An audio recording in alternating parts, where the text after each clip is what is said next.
Was not expecting to make another video, but now that the cat is behind me, just gonna just gonna do it. Okay. Anyway, so I had another dream, and what makes this especially strange is that I appeared to be in North Korea again, or what looked like to be North Korea, but it was really confusing because it looked Soviet, and again, I saw Caucasians and white people. So I couldn't really tell if this was the modern era.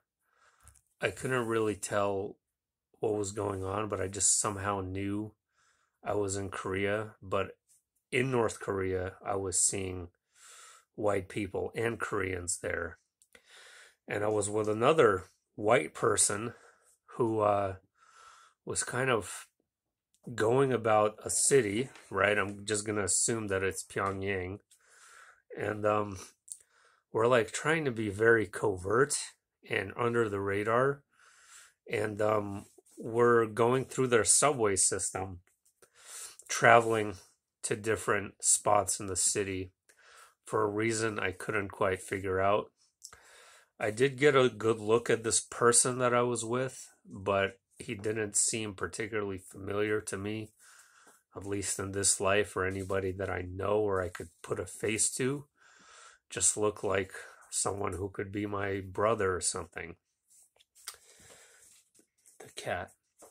So anyway, we're traveling throughout the city, and it seems like we have some kind of contraband in a bag, right?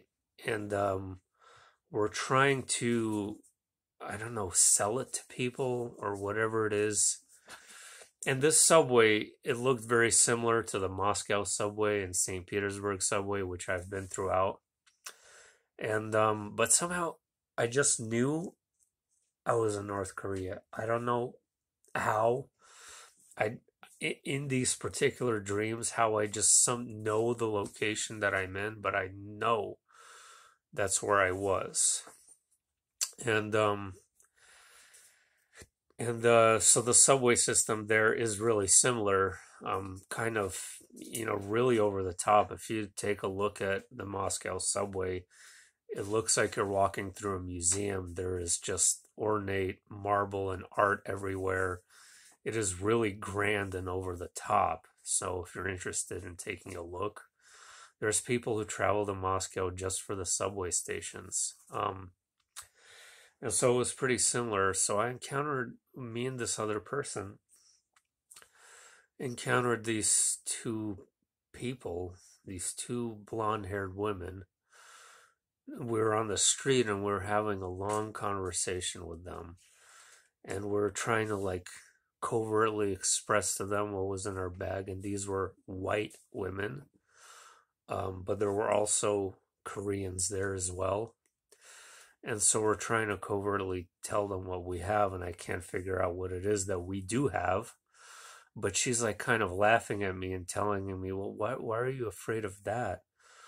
What is it that they don't care? You think the authorities are going to go after us? And I'm like standing there paranoid, trying to explain to her, then yes, the secret police are going to catch us and they're going to arrest us. You better like not be so nonchalant about this. And they just like kind of kept smiling and were like, whatever. So this conversation felt like it was ongoing for absolutely forever. Now, what I'm trying to figure out is what is this theme here with white people in North Korea? I mean, that idea, that place is hell on earth. And I don't know why I would see a concentration camp dream with white people there, and then this other dream where they seem to be freely walking about without any issues.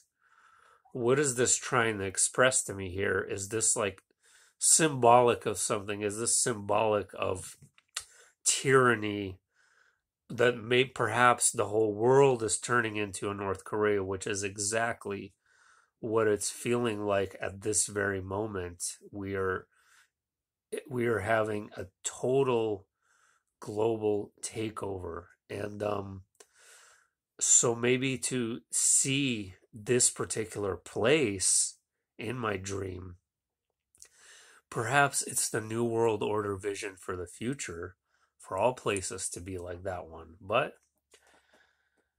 I'm going into some real negative thinking with that one. But it just seems like we're going in that trajectory. And I don't know for sure, but I would say North Korea is as bad, if not worse, as the Soviet era, specifically during the Stalinist time, in terms of the persecution, uh, um, human rights abuses, all of these things.